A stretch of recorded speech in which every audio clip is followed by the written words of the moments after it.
quoi à la personne, ta vie ne sera plus la même.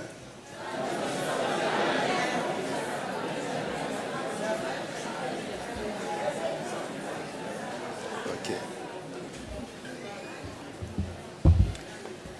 Alors je voudrais vraiment remercier très sincèrement Serge Kouakou, Jean-Luc et Luc et Zikwadio pour la confiance qu'ils ont placée à ma modeste personne.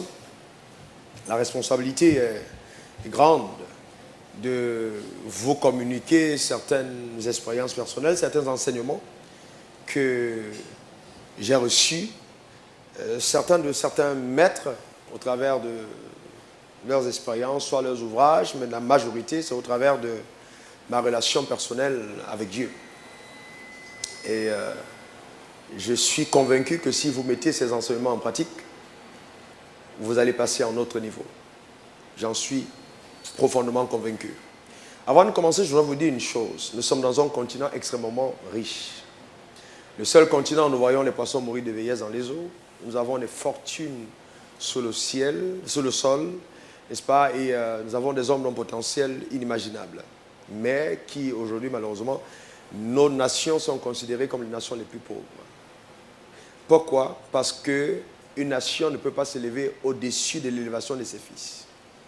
Donc ce que QE est en train de faire, c'est d'aider le développement des fils qui, eux, vont aider le développement de la nation. Parce qu'une nation se développe au travers de ses fils. Et quand on dit qu'une nation est bénie, c'est parce que les fils de ce sol sont bénis. Sinon, la bénédiction n'existe pas parce que Dieu n'a pas béni une nation, il bénit les hommes de la nation. Afin qu'eux, ils soient une bénédiction pour leur nation, qu'au travers d'eux, la nation soit bénie. D'accord? Est-ce que je peux voir la main de ceux qui sont insatisfaits là où ils sont actuellement et qui veulent aller à un autre niveau? Levez votre main. C'est très très bien. Vous êtes insatisfait de là où vous êtes et vous voulez aller à un autre niveau. C'est très très bien. Ok? Parce que ce que vous allez entendre aujourd'hui va justement vous défier à aller à un autre niveau. Mais ces derniers temps, j'ai constaté une chose. Beaucoup de personnes s'excitent d'avoir de la connaissance, mais très peu de personnes s'enthousiasment de mettre la connaissance en pratique. Donc, la connaissance que vous avez, si vous ne la mettez pas en pratique, elle est l'équivalent de l'ignorance, parce qu'elle ne change rien dans votre vie. Ce n'est que la connaissance que nous mettons en pratique qui peut créer un déclic dans notre vie. Laissez-moi vous choquer un peu en disant que toutes les personnes qui ont réussi sur la terre avaient deux pieds, une tête, deux mains, une bouche, deux yeux. Ils ne sont pas différents de toi. Et je ne vais pas venir dans toutes les statistiques que j'ai souvent l'habitude d'énoncer avant de commencer mon séminaire, que de 2/3 des hommes multimilliardaires sur la terre n'ont pas fait le bac, n'ont pas eu le bac, n'ont pas fait la terminale. Et la majorité d'entre eux sont partis de rien. Donc, c'est possible pour toi aussi. Certains d'entre nous ici, nous avons surpassé. Les doctorats, nous en avons accumulé, mais nous nous rendons compte que notre situation n'a pas changé. Je vous apporte un enseignement qui va vous aider. Vous êtes prêts à recevoir ça? Donc, nous allons, c'est de la pensée à la richesse. Quels sont ceux qui sont venus écouter un pasteur? Quels sont ceux qui sont venus écouter un coach? Quels sont ceux qui écoutent le pasteur? Qui sont venus là parce qu'ils veulent écouter un pasteur parler? Personne. Qui veulent écouter le pasteur parler? D'accord, très bien, vous avez bien fait. Quels sont ceux qui sont venus écouter le coach parler? C'est très bien. Donc je vais vous parler ce matin en tant que coach. Parce que ça fait partie des choses que je fais. Premièrement, je me présente à vous. Je suis Raoul Wafo, révérend de par appel de Dieu sur ma vie. Je suis le président de Wafo Ministries, basé ici en Côte d'Ivoire et qui est représenté dans aujourd'hui plusieurs autres nations. États-Unis, Cameroun. Et il y a plein d'autres fils qui sont ailleurs et qui représentent la vision que Dieu nous a mise à cœur. Je suis arrivé en Côte d'Ivoire en fin 98, je dirais plus 1999, avec $500 en poche. Ce que j'avais reçu, autour de ces $500, environ 250 000 francs CFA.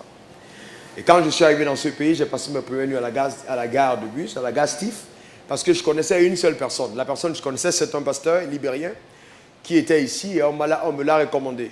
Il était très embêté parce qu'il ne voulait vraiment pas me prendre chez lui. Et je bénis Dieu de ce qu'il ne m'a pas pris chez lui. Il m'a laissé à la gare de bus. Après, il est venu me chercher pour me déposer avec des réfugiés. Et tout ce que j'ai pu faire jusqu'aujourd'hui, je n'ai jamais reçu d'aide de l'Amérique, jamais reçu d'aide de l'Europe, jamais tendu la main à quelqu'un pour demander quoi que ce soit. Tout ce que j'ai fait jusqu'aujourd'hui, ça part des $500, 250 000 que j'avais en poche quand je suis arrivé ici. Aujourd'hui, je suis pasteur principal du Temple de la Foi, une église en pleine croissance. Ce sont environ 1 million de personnes. Je suis chef d'entreprise. Je dois même regarder mes bords pour vous dire exactement dans quoi on est impliqué. J'ai commencé par la restauration, l'acquisition d'un restaurant. On est dans les marchés publics, l'import-export, la téléphonie. Dans les nouvelles technologies, achat et vente de propriétés agroalimentaires et dans divers projets de joint venture à but précis où je suis engagé. J'ai été dans le secteur du café-cacao, dans la parfumerie, dans les négoces du pétrole. Et j'ai aussi la fonction de diplomate représentant résident adjoint du RCEEDAO, basé à Bruxelles et représenté ici à Abidjan. Et je suis enseignant, je suis coach et prédicateur de la parole.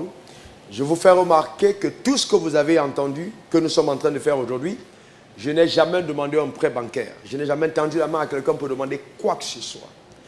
Hein, ça a été fait à partir des principes que je vais vous enseigner ce matin. Ça veut dire quoi? Ça veut dire que ces principes marchent et elles vont marcher pour toi. D'accord? Si tu les mets en pratique. Alors, nous parlons de la pensée à la richesse. Qu'est-ce que c'est une pensée? Parmi vous, quels sont ceux qui ont déjà pensé une fois? D'accord? Très bien. Alors, vous savez qu'est-ce que c'est la pensée? Quand dit-on qu'on pense? La pensée se définit comme étant le fait de penser à quelque chose. De penser à ce qui n'est pas réel. Ce qui n'est pas visible, ce qui n'est pas imaginable. Penser à quelque chose, ce qui n'est pas réel, ce qui n'est pas visible, même ce qui n'est pas imaginable. Ça, c'est la première définition. La deuxième définition, c'est le fait de méditer sur un objectif qu'on veut atteindre. Méditer sur un objectif qu'on veut atteindre. Et ici, nous parlons de la pensée à la richesse. Donc, nous allons orienter nos pensées sur le fait de réfléchir sur comment avoir accès à la richesse. D'accord? Ça veut dire que la pensée, on peut l'orienter. Qui a déjà voyagé parmi vous? Très bien. Très bien. Vous avez voyagé même avant de venir ici. Vous avez emprunté un moyen de transport, n'est-ce pas? Pour être ici. Qu'est-ce qui vous est arrivé hier soir? Vous avez orienté votre pensée sur la réunion que vous aurez ce matin. Et vous y êtes, n'est-ce pas? Pourquoi? Parce que vous y avez pensé. Eh bien, il faut noter ceci. Tout ce que nous faisons dans la vie, n'est-ce pas, est précédé par une pensée qu'on a entretenue. D'accord? Tout ce que nous faisons dans la vie, et je veux même plus loin, tout ce qui nous arrive dans la vie, sont les conséquences des pensées que nous avons entretenues. Soit consciemment, soit inconsciemment. Mais elles ont une influence sur notre propre destinée. En quelque sorte, je ne peux pas avoir accès à la richesse tant que je ne me suis pas discipliné personnellement à penser à l'acquisition de la richesse. Donc la richesse, le processus pour y arriver, c'est d'abord le fait d'y penser. Quels sont ceux qui pensent régulièrement au fait de gagner de l'argent? Alors vous devez vous accorder au moins 15 minutes tous les jours, de façon consciente. Vous vous enfermez dans un endroit et vous réfléchissez sur le fait de gagner de l'argent. Je vais vous montrer ce que ça va provoquer dans votre vie. Chaque fois que vous pensez de façon consciente, de façon répétée, de façon disciplinée, les pensées vont engendrer des idées. Beaucoup d'entre vous, vous êtes dans le marketing des réseaux. Je peux voir la main de ceux qui y sont. Marketing des réseaux, vous y êtes. Vous êtes très nombreux, je sais. D'accord? Mais pourquoi vous y êtes? Parce qu'il y a quelqu'un qui a eu une idée. Et vous avez vu l'idée marcher. Vous vous êtes dit, je peux me greffer sur cette idée et gagner de l'argent, n'est-ce pas? Mais vous savez que si quelqu'un n'avait pas eu l'idée de le faire, vous ne l'aurez jamais fait. Vous aussi. Vous subissez l'idée de quelqu'un qui au départ, n'est-ce pas, l'a initié. Est-ce que ça va? Maintenant, il faut que tu saches que la personne qui a eu l'idée n'est pas différente de toi. Mais pour qu'elle ait cette idée, elle a pris le temps de s'asseoir et de réfléchir. Notez bien, rien n'arrive à personne qui ne fait rien. Si je veux voir ce que je n'ai jamais vu, je dois faire ce que je n'ai jamais fait. D'accord? Donc, les idées n'arrivent pas simplement comme ça au hasard. on doit aller les chercher. On va aller à la quête, on va aller chercher l'idée. Donc quand je pense, je dois penser de façon disciplinée. Aller à la quête d'une idée qui va rendre ma vie meilleure. Et au-delà de rendre ma vie meilleure, je peux penser autrement. Comment puis-je être utile à ma génération? Comment puis-je être une bénédiction à ma nation? Comment puis-je servir ma nation étant sur la terre des hommes? Vous savez, parce que l'orientation de vos pensées est aussi influencée par vos motivations. Quelle est la raison pour laquelle la majorité d'entre vous voulez gagner de l'argent? Pourquoi? Pour avoir une grande voiture, une belle maison, mener une vie agréable? Pourquoi est-ce que vous voulez gagner de l'argent? Qui sait pourquoi il veut être riche ici parmi vous? Qui sait pourquoi il veut être riche? Oui, mon frère. Et là, dis-moi pourquoi tu veux être riche. Pourquoi? J'ai ambition de construire des logements pour les personnes défavorisées. J'ai ambition de construire des logements pour les personnes défavorisées. Très bien. Donc pour toi, la richesse, c'est pour épanouir ton semblable. Pour aider d'autres personnes. Il y a une autre personne qui a une autre motivation, ma soeur. Quelle est la raison pour laquelle tu veux gagner de l'argent? C'est pour sortir ta famille de la pauvreté. Inclus toi-même. Sortir ta famille de la pauvreté. Une troisième personne. Oui, mon frère. Je veux lutter contre la famine en Afrique. Très bien, c'est une motivation. Maintenant, je ne vais pas demander à tout le monde, puisque le temps est limité. Je vais poser une autre question. Quand est-ce que vous allez dire vous-même que vous êtes riche?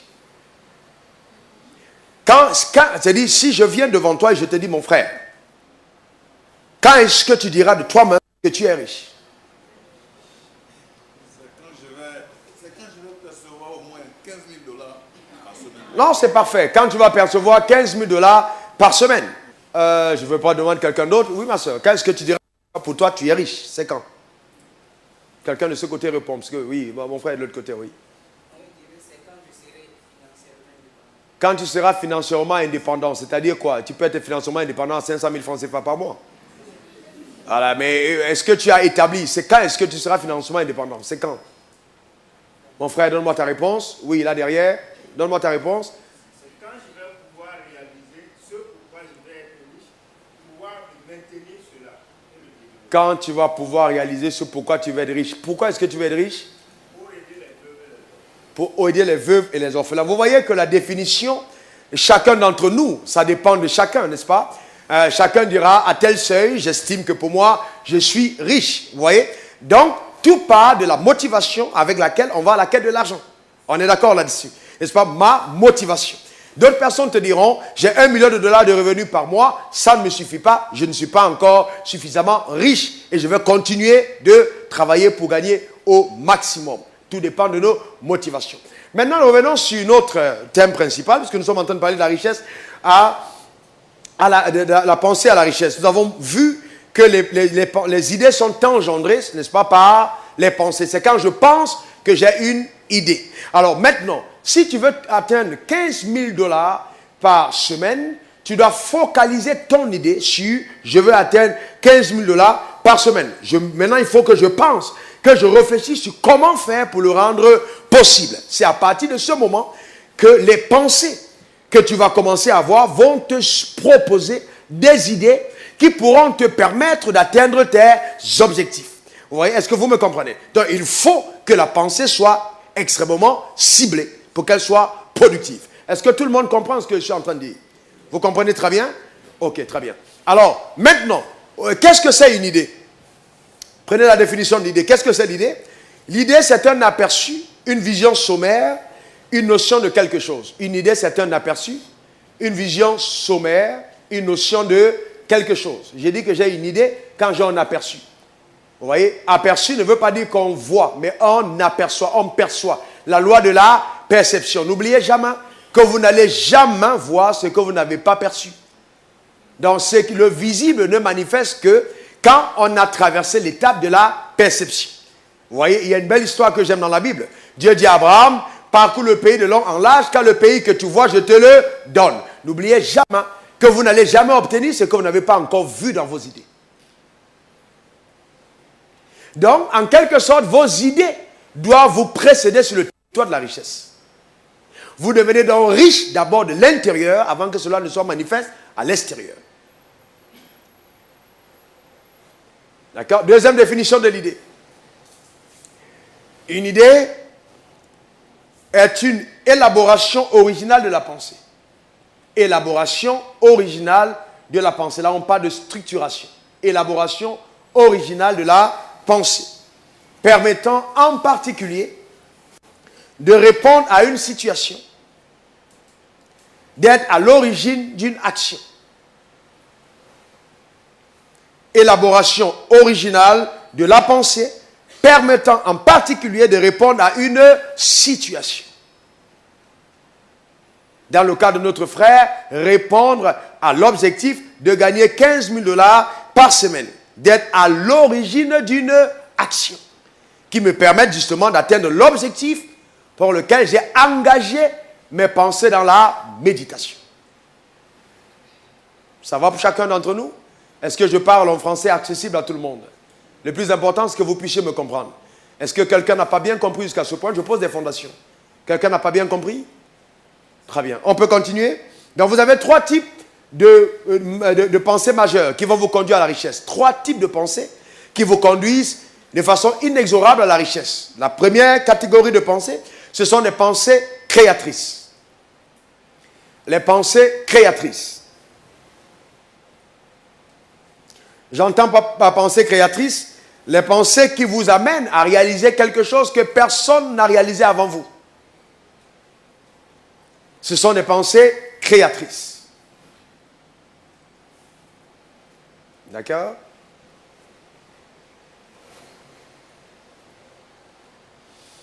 Par exemple, un exemple de pensée créatrice, on peut être ici et quelqu'un, tout de suite, imagine un moyen de transport autre que la voiture, autre que le vélo, autre que ci, et qui devient une révolution pour notre génération. Il a créé quelque chose à partir de la pensée créatrice. Il crée quelque chose de nouveau qui n'existe pas. Est-ce que vous croyez que toutes les choses qui doivent exister existent déjà? Quels sont ceux qui disent non? Levez la main. Alors donc ça veut dire que vous êtes d'accord avec ceux qui pensent qu'il y a encore beaucoup de choses qu'on peut créer. D'accord. Est-ce qu'il t'est déjà arrivé de t'engager en te disant il faut que je découvre quelque chose que personne d'autre n'a découvert avant? Si vous n'engagez pas votre pensée dans cette dimension, vous n'aurez jamais accès à la créativité.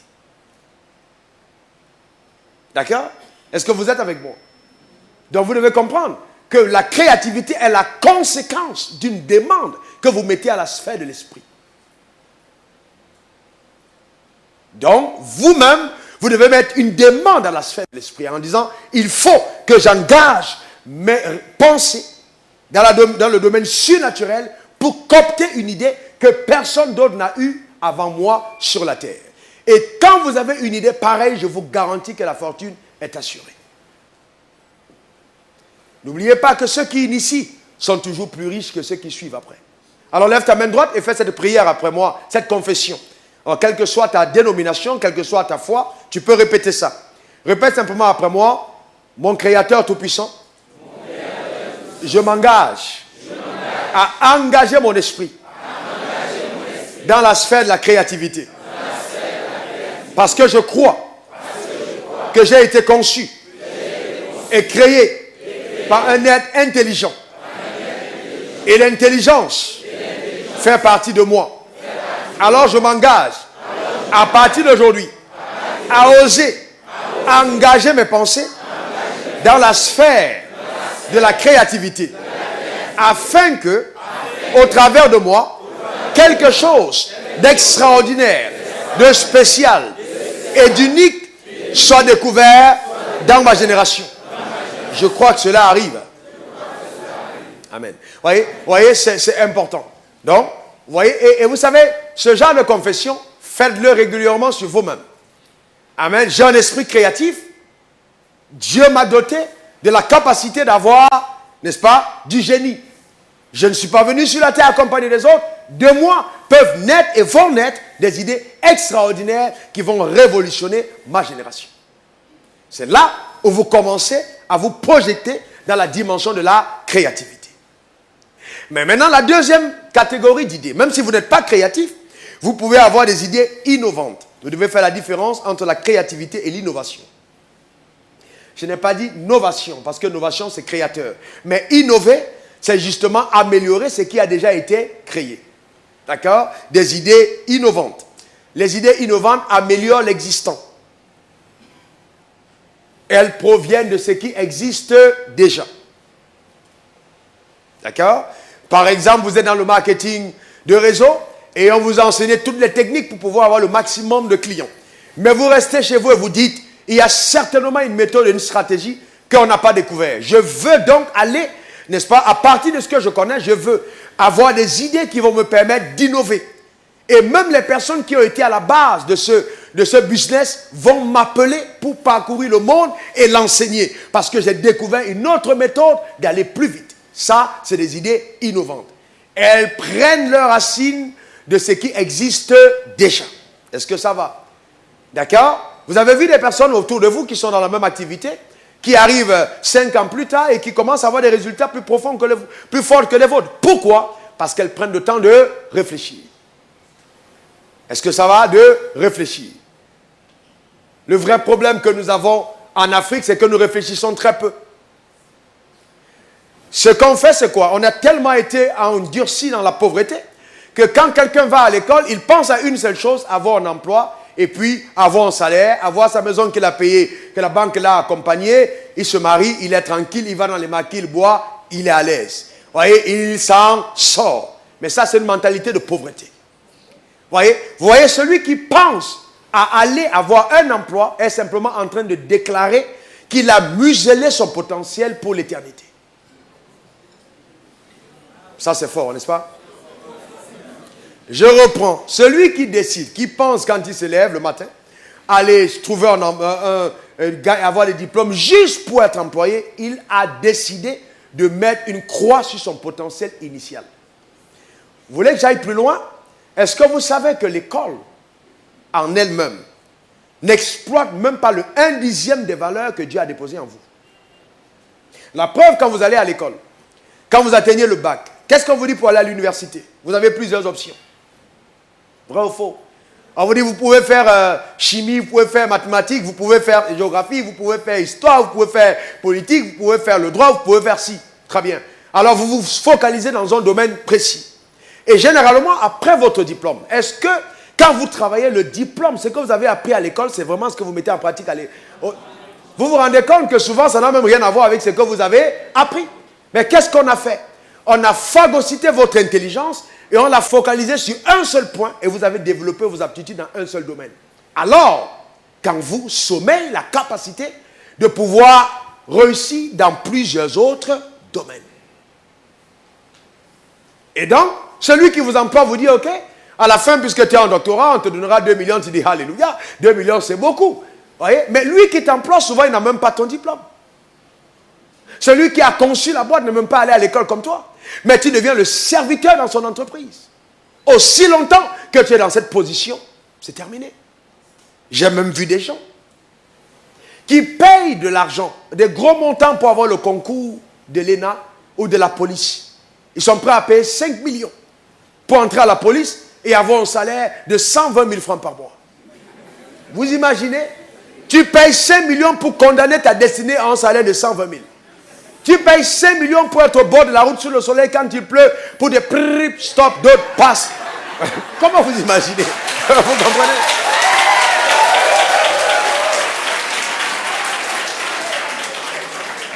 Vous voyez, vous vous rendez compte que, et vous savez, les Blancs nous ont eu parce qu'ils nous ont amenés à penser, n'est-ce pas, à être employés. Mais qu'est-ce qui a créé l'émergence des nations comme la Chine, la Corée du Sud? Les Chinois, qu'est-ce qu'ils ont fait? Ils ont réfléchi. Ils ont dit, mais si on continue comme ça, on ne va jamais progresser. Ils ont pris des gens qu'ils ont envoyés aux États-Unis, en Europe, dans des grandes écoles. Ils ont financé. Et ils ont dit, quand vous avez vos diplômes, vous revenez. Et vous venez ici nous apporter les idées que vous avez eues de ces grands maîtres. Et c'est comme ça que la Chine a commencé à se développer. Ils se sont fermés des autres en disant, si on laisse le soin aux autres de nous dire ce qu'on doit faire, on ne sera jamais à leur niveau. On a commencé à dire non, ils sont des dictateurs, ils sont si. En fait, le vrai problème, c'est qu'ils ne voulaient pas le dictat, n'est-ce pas, de ces nations, comme l'Amérique, comme la France et tout, en disant nous pouvons être comme vous, sinon plus que vous. Et ils ont dit simplement une chose, on n'invente pas la roue. Ça, c'est un dicton connu en Chine, on n'invente pas la roue. La roue a déjà été créée, je n'ai pas besoin de créer autre chose. Mais je peux me focaliser sur ce qui existe, l'améliorer et puis me faire de l'argent. C'est comme ça que la Chine est devenue une grande puissance. Beaucoup de personnes ne savent pas que l'Amérique va prêter de l'argent en Chine pour leur économie. Et que personne ne peut dire n'importe quoi à la Chine. Si les Chinois se fassent, même les Américains vont négocier. Parce qu'aujourd'hui, ils sont incontournables. N'oubliez jamais que si vous n'avez rien dans la vie, vous n'êtes rien aux yeux des hommes. Est-ce que vous me comprenez? Si vous n'avez rien, vous n'êtes rien. Même en réunion de famille, vous n'avez rien, vous êtes absent, on commence. Mais quand vous avez quelque chose, on attend. C'est votre heure qui dicte le début de la réunion. C'est une vérité, n'est-ce pas? Donc il faut avoir des idées innovantes. Il faut, la deuxième catégorie, idées innovantes. La troisième, des idées opportunes. Les idées opportunes. Alors je m'explique. Je les ai nommées comme ça. J'ai réfléchi pendant longtemps pour les enseignements que je donne et puis j'ai conçu ça comme ça. Peut-être vous n'allez pas voir ça ailleurs de la même manière, mais c'est comme ça que j'ai conçu. Voilà, les idées opportunes, elles naissent des opportunités qui viennent sur notre chemin. Des situations que nous croisons dans la vie. Des idées opportunes. Généralement, quand vous avez déjà beaucoup d'argent et que vous êtes connu comme quelqu'un de riche, les bonnes idées viennent à vous. Vous voyez? Aujourd'hui, je n'ai pas besoin de m'asseoir pour réfléchir sur comment faire pour gagner de l'argent à un certain palier. Je n'ai qu'à rester chez moi. Chaque semaine, j'aurai au moins 2 personnes qui viendront avec de très bons projets parce qu'ils ont les idées, mais ils n'ont pas les moyens. Et donc, chaque fois que tu as les moyens, les bonnes idées convergent à toi. C'est ce que j'appelle des idées opportunes. Elles viennent sur ton chemin. Et elles peuvent mener à une conversation que tu as avec quelqu'un. La personne peut juste donner une ébauche en disant, j'ai vu un film, on parlait de ça, et puis tout de suite, c'est une idée opportune qui vient sur ton chemin. Il faut encore avoir la capacité de discerner et de saisir l'opportunité divine, surnaturelle qui vient à ta rencontre. Donc, quand l'argent arrive chez toi, ça n'arrive pas toujours sous la forme d'argent, ça vient toujours sous la forme d'une idée. Malheureusement, beaucoup de personnes ne reconnaissent pas sa venue.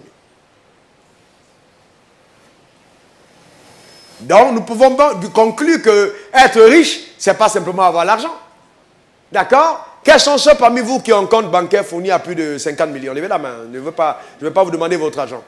Vous avez plus de 50 millions dans le compte bancaire? Personne. Ok? Bon, alors je ne vais plus descendre. Mais je vais vous dire une chose. Est-ce que vous savez que vous pouvez ne pas avoir 50 millions dans votre compte bancaire, même pas 1 million, mais être plus riche que quelqu'un qui a 1 milliard? Parce que la richesse, c'est l'idée. La vraie richesse, c'est l'idée. Malheureusement, dans notre système, on n'a pas eu un système qui valorise les bonnes idées.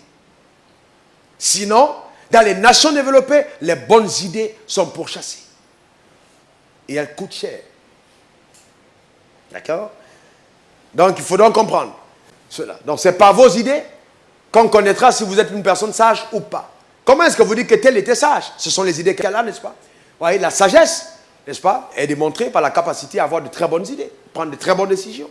Alors, comment est-ce que je fais pour pouvoir capter des idées qui sont infaillibles? Comment je fais pour capter des idées infaillibles qui vont provoquer une richesse insolente? Comment je fais pour capter des idées infaillibles?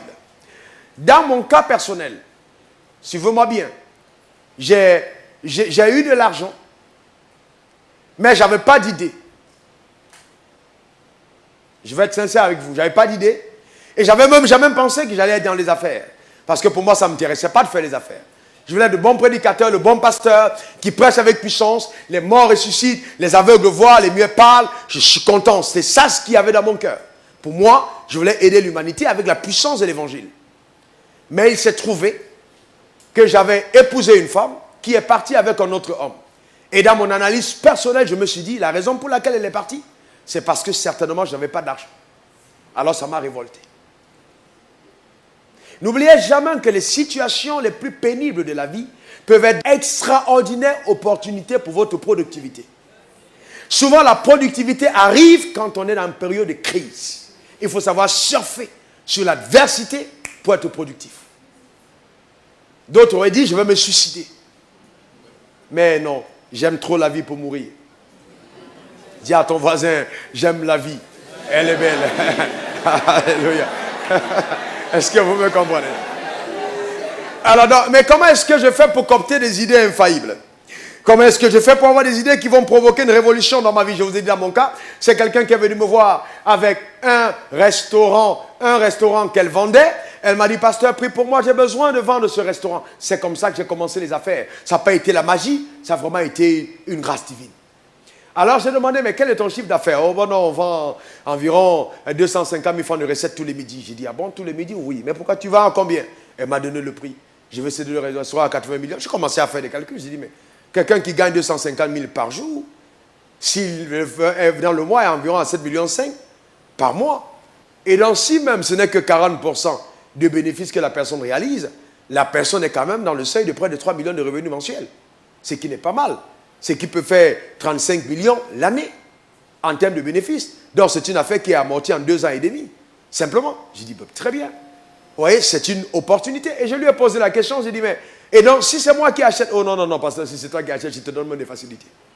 Vous voyez? Et donc, c'est comme ça que j'ai acheté un restaurant. Sauf qu'en allant en profondeur, où j'ai été restaurateur pendant près de 3 mois, je me levais le matin pour aller moi-même au service, voir comment le restaurant marchait. Je me suis rendu compte que l'affaire ne prospérait pas uniquement parce qu'elle était mal gérée. Et donc, j'ai mis en place certains principes que je vais vous enseigner à la deuxième session qui ont révolutionné l'affaire. À moins de 3 mois, on est passé de 250 000 à 500 000 francs de recettes. En 3 mois. Je ne suis pas allé voir le féticheur pour enterrer quelque chose sous la terre. Non, j'ai simplement déclenché les principes que je connaissais et qui ont amené l'affaire à prendre de l'ampleur. D'accord? Et quand l'affaire a pris de l'ampleur, j'ai entendu, Dieu me dit, achète-toi une belle voiture. Certaines personnes qui me connaissent savent, j'ai dit aux gens, vous n'allez pas à l'église pour donner tout votre argent à l'église. Dieu vous a créé pour que vous soyez heureux. C'est une malédiction que de mener une vie minable sur la terre. Quand vous allez à l'océan, vous direz quoi à votre créateur? Certains d'entre vous ne connaissent même pas une autre ville en dehors d'Abidjan. Tu vas dire à Dieu, j'étais sur la terre, il va dire non, tu étais à Abidjan. Tu n'étais pas sur la terre, c'était où?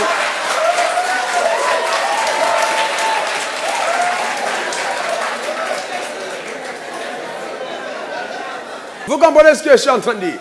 Et c'est comme ça que la révolte est arrivée. L'affaire est montée. J'ai acheté la belle voiture.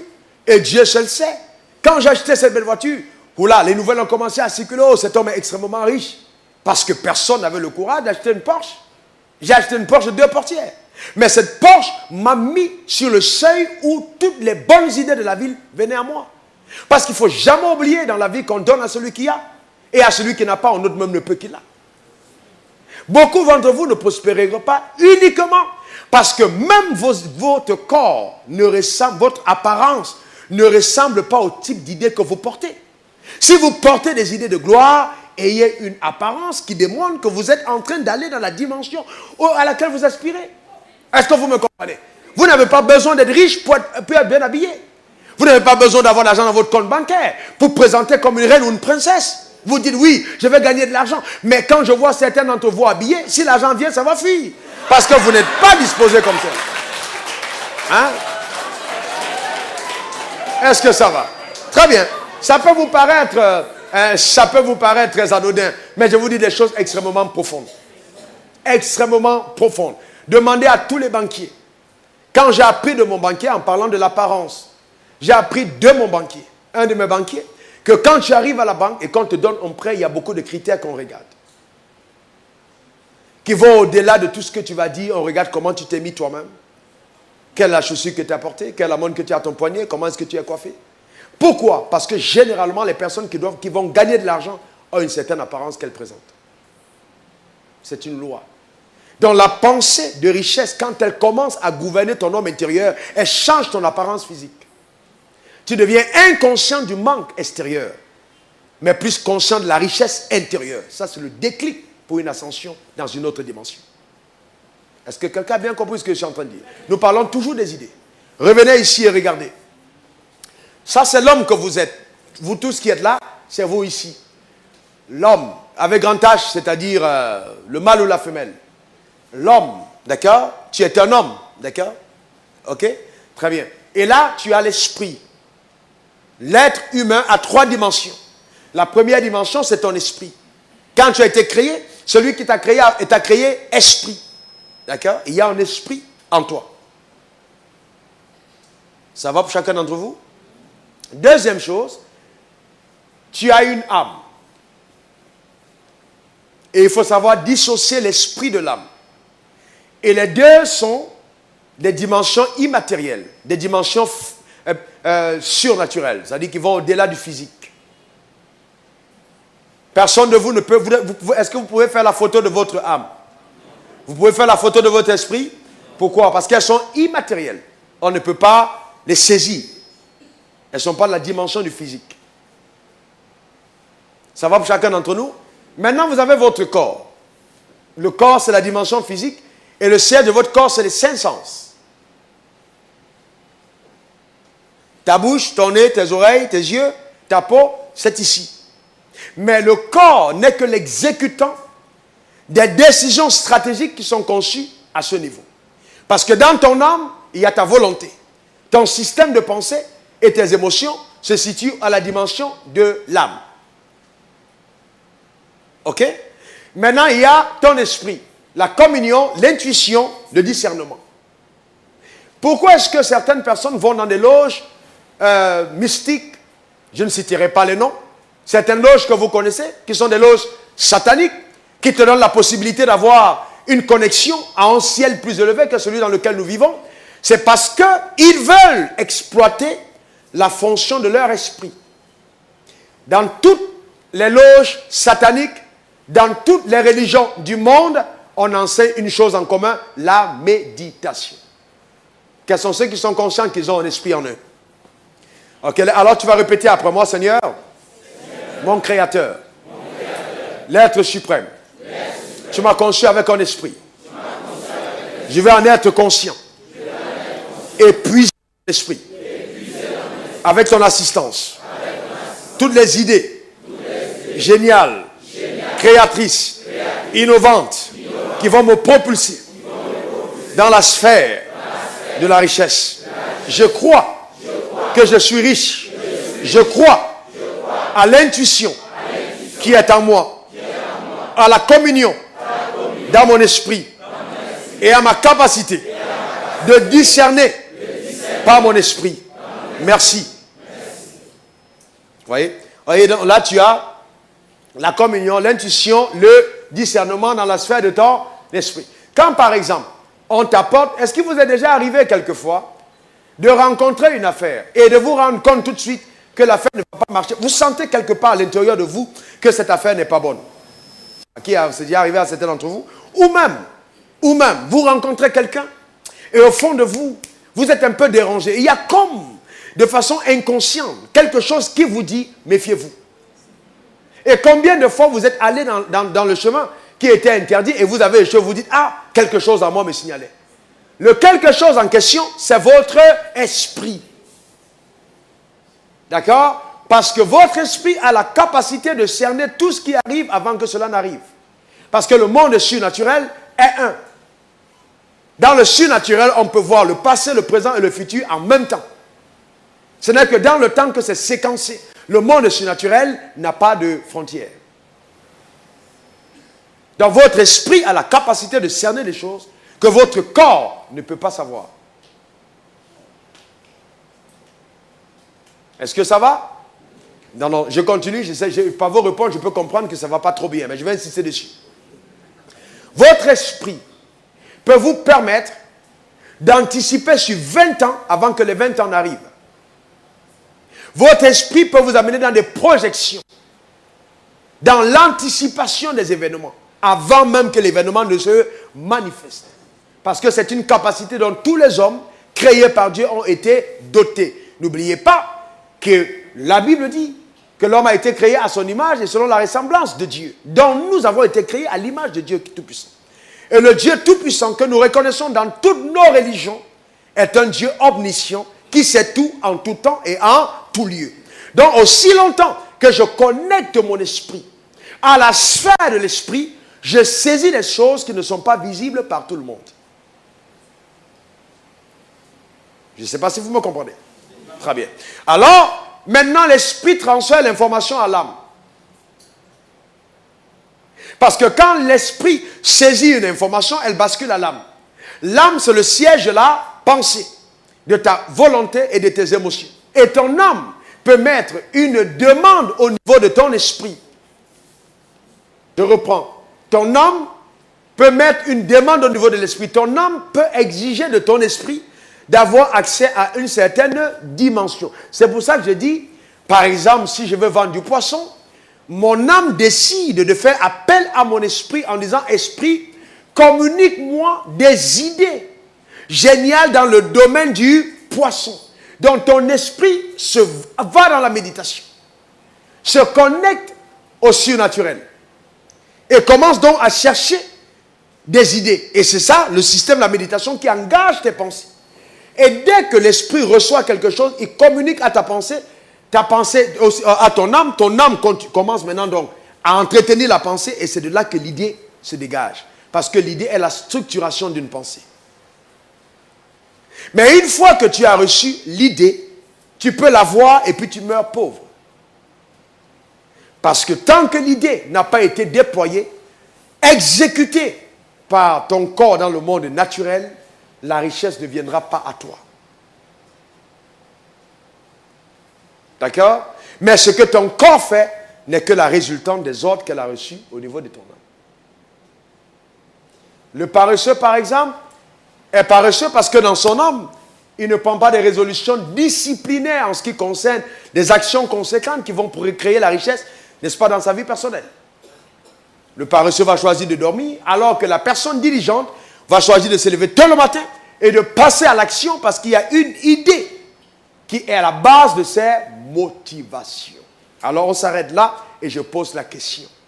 Quelle est l'idée aujourd'hui que tu as majeure qui motive ton existence? Sur laquelle tu te places aujourd'hui pour dire, à partir de cette idée, je vais aller plus loin, je vais atteindre des objectifs incroyables. Est-ce que tu as cette idée déjà? Vous comprenez ce que je suis en train de dire? Et donc, il est important de comprendre clairement ce que je suis en train de dire. Et vous voyez donc comment je fais donc pour copter ces idées géniales. Premièrement, j'ai dit, pour les copter, je vais dans la méditation. Donc, je me mets en contact avec l'être suprême. Il existe un être qui est au-dessus des hommes. Nous avons été tous créés par cet être. Donc, je me reconnecte à lui de par la méditation. Je respecte vos croyances personnelles. Mais il y a un texte de la Bible que j'aime beaucoup, Josué 1, verset 8, qui dit que ce livre de la loi ne s'éloigne pas de ta bouche, médite le jour et nuit, afin d'observer et de mettre en pratique tout ce qui est écrit. C'est alors que tu auras du succès dans tes entreprises, c'est alors que tu réussiras. Et quand j'ai suivi le premier intervenant, il va en droite ligne avec cela, afin d'observer et de mettre en pratique tout ce qui est écrit, afin de dépouiller ta vie de tout ce qui peut causer un ombrage à ta productivité. Parce que les choses nocives et mauvaises ont été proscrites par Dieu. Aussi longtemps qu'elles sont présentes dans nos vies, nous ne sommes pas productifs. Regardez par exemple notre société. Revenons à notre société. Quand vous avez un ministre qui est nommé en Afrique, qu'est-ce qu'on fait? On organise la fête au village. Pourquoi? Parce qu'il est riche pour tout le village. Parce qu'on sait que, dans tous les cas, si on a un problème de scolarité, on va aller le voir. Vrai ou faux?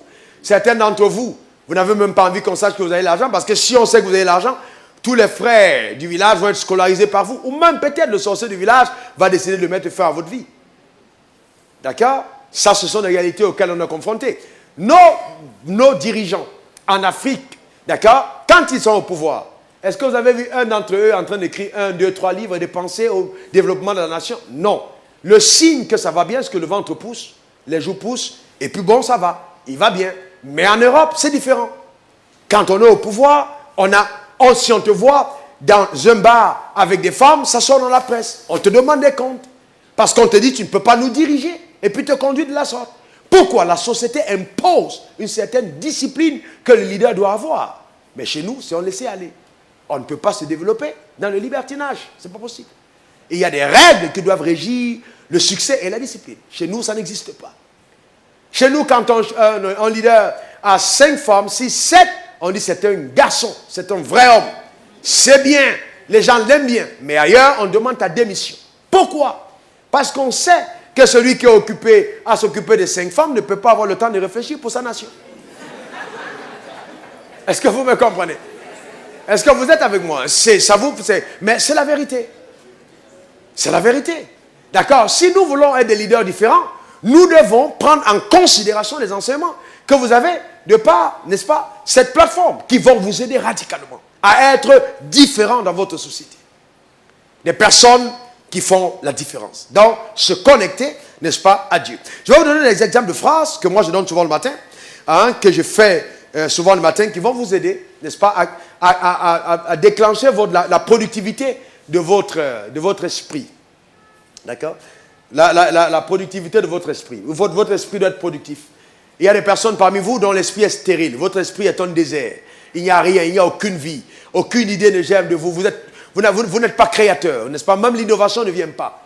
Vous ne créez pas l'attraction même de certaines idées opportunes. Pourquoi? Parce que ce que vous êtes à l'intérieur se reflète à l'extérieur. Telle en pense, telle elle est. D'accord? On enseigne aujourd'hui partout, que ce soit ici ou ailleurs, la puissance de la pensée positive. Tel je pense, tel je suis. D'accord? Donc tout succès commence à l'intérieur de votre système de pensée. Donc vous notez ceci, ou vous répétez après moi, après vous allez noter.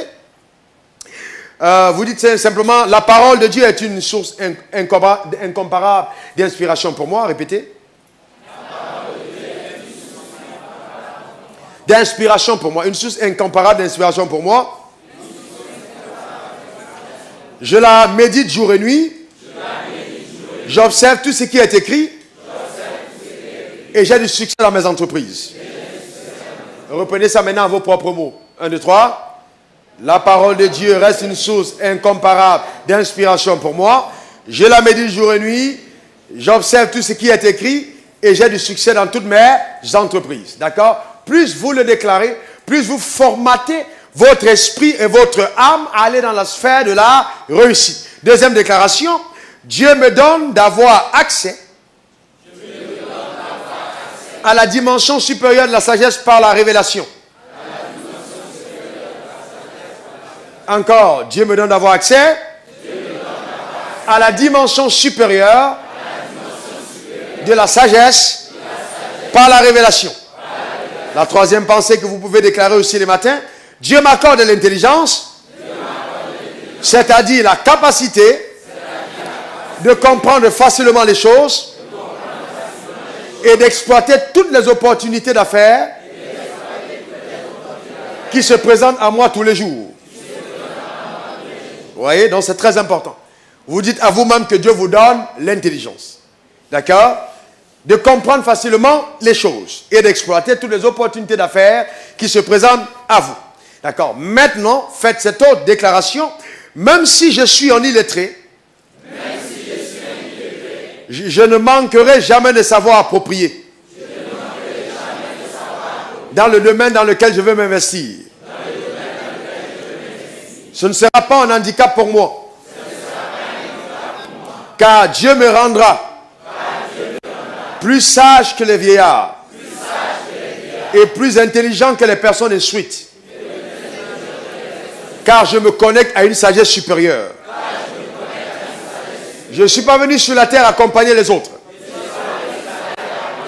J'ai été conçu par Dieu pour régner dans ma génération. Et je déclare que la pauvreté ne fait pas partie de moi. Je me révolte contre son emprise sur ma vie. Et je déclare, à partir des idées que Dieu me donnera, je sortirai de la pauvreté et j'atteindrai mes objectifs sur la terre des hommes. Qu'il en soit ainsi pour toi. Bertin Aboudraman. Ok. Vous avez parlé de méditation. Oui. Voilà. Déjà, j'aimerais savoir quelle est la différence entre la méditation et la visualisation et à quel rythme on peut la pratiquer quotidiennement, hebdomadairement ou bien quel est le rythme auquel on peut pratiquer, on peut méditer. La visualisation intervient après la méditation. C'est-à-dire c'est pendant que je médite que mon esprit se transporte et me permette de visualiser les choses qui n'existent pas. D'accord? Par exemple, je dis, ok, je baisse les yeux, je médite sur la vente de mes produits à Cunette. Quand je ferme mes yeux, en méditant, je commence à visualiser le nombre de personnes que je peux contacter, que je peux rencontrer. Donc, c'est la méditation qui m'amène à la visualisation, qui m'amène à voir les choses que je n'ai pas encore vues physiquement. Me transporte dans un univers nouveau. Voyez? Donc, c'est la conséquence de la méditation. Maintenant, la méditation est un acte volontaire et qui découle de la discipline personnelle. Je m'enferme chaque jour et je prends au moins 15 minutes à méditer sur les choses que je suis en train de faire. Pourquoi? Parce que l'agitation de la vie, je me suis rendu compte, nous rend extrêmement improductifs. Si on ne fait pas attention, on va passer sa vie à subir les idées que les autres ont mises en action et on ne va jamais rien faire pour passer à une autre dimension. Donc la méditation me permet justement de pouvoir, même par rapport aux idées que j'ai reçues, de pouvoir voir est-ce que c'est bon, est-ce que c'est mauvais, je veux rentrer dans une affaire, est-ce que c'est une bonne chose, je m'arrête et je médite. Et moi, je fais appel à Dieu, je dis Dieu aide-moi, je ne sais pas tout, cette personne me semble juste, honnête, mais permets-moi de comprendre ce que je suis en train de faire. Et puis entre-temps, j'écoute. Quand vous êtes habitué, vous écoutez distinctement ce que votre esprit essaye de vous communiquer. Vous entendez le message qui vient de l'intérieur. Quand vous êtes habitué et initié à la méditation, vous avez des signaux intérieurs qui peuvent vous donner un feu rouge en disant « n'y va pas du tout ». Ce n'est pas une bonne affaire. Vous voyez? C'est très important. Donc, c'est la discipline. Au départ, c'est comme un enfant qui apprend à marcher. Mais il faut être discipliné. C'est vraiment important, la discipline, dans le processus de la méditation. Parce que j'ai constaté que les bonnes habitudes sont très difficiles à prendre, mais très faciles à perdre. C'est comme aller au sport. On y va une fois, on y va 2 fois, et puis après, bon, on laisse tomber. On se retrouve encore en train de repartir le mois prochain. Ça n'a pas un impact. Ça a un impact quand c'est quelque chose de régulier, de conséquence sur un cycle de 24 heures. D'accord? Très bien. Une autre question? Une autre personne? Oui, mon frère. Bon, moi, je voudrais commencer d'abord par une doléance. Une doléance. Par rapport aux différentes prières, là. Oui. Est-ce qu'on peut avoir un support pour cela? C'est une doléance que je fais. Une doléance, oui. Oui. Et puis de deux, la question que je vais poser maintenant, je voudrais savoir si le révérend a déjà écrit un livre physique ou audio. Est-ce qu'il pense à cela? Non, j'ai 8 manuscrits qui sont prêts. Oui. Et nous sommes en train de travailler sur la production. Vous savez que je suis de ceux qui pensent qu'avant d'écrire, hein, il faut prendre le temps. On est vraiment en train de travailler sur ça. J'ai des manuscrits qui sont prêts. Dans ce domaine, j'ai un seul. Mais comme il y a beaucoup d'autres choses sur lesquelles j'enseigne, et c'est devient une demande pressante. Je suis vraiment en train de m'activer. Comme je voyage aussi beaucoup, j'ai vraiment pas beaucoup de temps, mais je travaille sérieusement là-dessus. Parce que je sais que c'est vraiment un besoin. C'est un énorme besoin. Il faut que j'y arrive. Que j'arrive à le faire. Ça va aider beaucoup de personnes. On va y arriver. Oui. Excusez-moi, j'ai oublié. Ouais. Tout de suite dans la méditation, vous êtes référé à une citation biblique. Là, je voulais Josué 1, verset 8. Josué 1, verset 8. Ouais. Merci. Alors, vous voyez que quand j'enseigne, je respecte le fait qu'il y ait certaines personnes, probablement, mon frère, qui ne viennent peut-être pas à l'église et qui ont leur foi personnelle. Je respecte le fait qu'il y a des personnes peut-être qui ne croient pas de la même manière que moi. Mais l'enseignement que je donne, je tire ça de la source qui m'a permis d'avoir l'intelligence et la sagesse que je peux communiquer aujourd'hui en respectant le point de vue des autres. Mais on va parler de ça sur la deuxième portion, sur la nécessité des principes. Merci pour la question. Oui, mon frère? Merci, révérend. Oui. La question que je voulais poser tout à l'heure dans votre exposé, vous avez dit certains obstacles qui se présentent à nous peuvent être source d'atteindre, de faire un grand pas dans l'aventure. Je veux savoir de façon pratique comment on peut surmonter à certaines difficultés, à certaines épreuves qui se présentent à nous pour atteindre la Pourquoi est-ce que souvent je prends mon propre exemple? Parce que souvent quand on voit des gens qui, entre parenthèses, entre griffes, ont réussi, entre griffes, je dis bien entre griffes, ont réussi, on a tendance à croire que tout a été facile pour eux. Mais ce n'est pas vrai. C'est pas vrai. La majorité des personnes qui ont réussi ont connu aussi des moments de grandes difficultés qui ont failli même les emporter. Mais comme j'aime dire, Les personnes qui réussissent dans la vie sont les personnes qui ont appris à survivre. Plusieurs fois, elles ont été laissées pour mortes, mais elles ont survécu justement aux tempêtes qui se sont présentées à elles. Et souvent, face à la tempête, tu es obligé de t'arrêter, de dire il faut que je fasse quelque chose pour que ça change. C'est avec ça que je commence le deuxième enseignement, il faut que je fasse quelque chose pour que ça change. Vous voyez? Donc, par exemple, tu imagines tu es un homme et puis tu as une femme qui s'en va pour un autre homme qui touche 700 000 francs CFA par mois. Quand tu te regardes dans la glace, tu as l'impression que tu n'es pas un homme.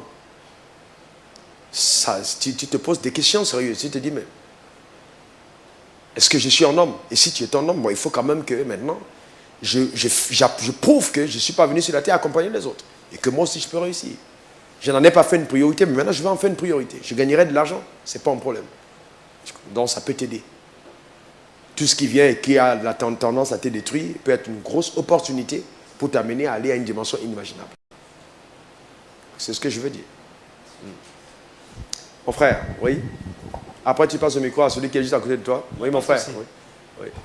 Merci pour cet enseignement. La première fois que je vous ai entendu, franchement, ça m'a semblé un peu bizarre. Oui. Parce que j'ai eu la vidéo par le biais d'un ami. Il m'a imposé cette vidéo. Je me suis dit au départ, un pasteur a encore venu prêcher sur la guérison. Je ne suis pas malade. Toujours le même blabla. Vraiment, j'en ai pas besoin. Mais dès la première parole, j'ai senti que vous étiez quelqu'un de différent. Alors, quel genre de pasteur vous êtes? Quel est le rapport que vous avez avec les autres pasteurs? Est-ce qu'il n'y a pas de médisance? Comment est-ce que cela est arrivé pour qu'aujourd'hui, un homme de Dieu prêche différemment et aille dans le sens de l'argent? Merci. Bon, enfin, mon frère, je suis un peu souvent gêné et je suis quelqu'un qui aime faire l'autocritique. Hein. Je suis souvent gêné quand on dit que c'est un pasteur qui va dans le sens de l'argent. Parce que c'est vraiment pas ce que je suis. Je suis un pasteur qui amène les gens dans le sens du bien-être. Voilà. C'est-à-dire que je pense que Dieu n'a pas été bête s'il a créé la terre et qu'il nous a laissés sur la terre. Ce serait ridicule de dire aux gens, Dieu veut vous amener au ciel. Pourquoi donc il ne nous arrache pas tous pour nous amener au ciel si c'est vraiment là-bas qu'il nous voulait? C'est des questions intelligentes que je me pose. Et je me dis, bon, je lis la Bible. Et Jésus dit, je suis venu afin que vous ayez la vie et que vous l'ayez en abondance. Je vois ce qui est écrit dans la Bible et je vois ce que les gens ne vivent pas ça dans la vie de tous les jours. Alors je dis, mais comment faire pour aider les gens à justement avoir une vie meilleure? Parce que c'est ce pourquoi Dieu nous a créés, pour que nous ayons une vie épanouie sur la terre. Au départ, c'était très difficile. J'ai été très combattu. Bon, je n'ai peut-être pas le temps de vous dire ça aujourd'hui. Si vous voulez faire des choses qui vont révolutionner votre environnement, n'ayez pas peur de ce que les gens vont dire. Quelqu'un qui a peur de ce que les gens pensent n'ira jamais loin. Je vous garantis. Parce que chaque fois que vous vous engagez dans la créativité, ou même dans l'innovation, ceux qui n'ont jamais vu les choses se faire de la sorte vont commencer à vous combattre. Et le combat peut être un grand indicateur que tu es sur le chemin que Dieu a tracé pour toi. Il ne faut pas t'arrêter. Alors, quel type de rapport j'ai avec des pasteurs? Au départ, c'était très difficile, comme j'ai dit, parce qu'on n'avait pas vu un pasteur qui roule en Porsche. Et quand les gens ont commencé à crier pour la première Porsche, j'ai acheté une deuxième. Voilà. Pourquoi? Parce que le but ici était d'amener les gens à se fatiguer, à se lasser de se focaliser sur des choses pareilles, matérielles. Pour moi, le matériel c'est pas le plus important. Non, il y a des valeurs plus importantes que des valeurs matérielles. Le matériel, vraiment, c'est pas... Ceux qui me connaissent savent ça. Et donc, je prêche la guérison divine. On a des personnes qui, à l'extérieur, coup de fil, appellent, ok, révérend, téléphone, je prie, dame guérie de cancer il n'y a même pas 3 mois. Un cancer vraiment en phase où il était en phase terminale, guéri par le téléphone. Donc, je crois à la puissance de Dieu, je le crois. Sauf que je refuse de croire que la puissance de Dieu se limite au fait de guérir un malade. Ce n'est pas normal. Si tu peux prendre quelqu'un qui a le VIH, imposer les mains et que ça disparaît, attends, ça veut dire que cette puissance, on peut faire beaucoup avec. Parce que quand le VIH est parti, il faut que la personne mange. Donc, je vous garantis qu'il y a des familles, je vous garantis une vraie histoire, je vous donne une vraie histoire qui s'est passée ici. Un homme est mort. On l'a amené à la morgue de Yopougon. Puisque la dame qui raconte est dans mon église. On a déposé le mort.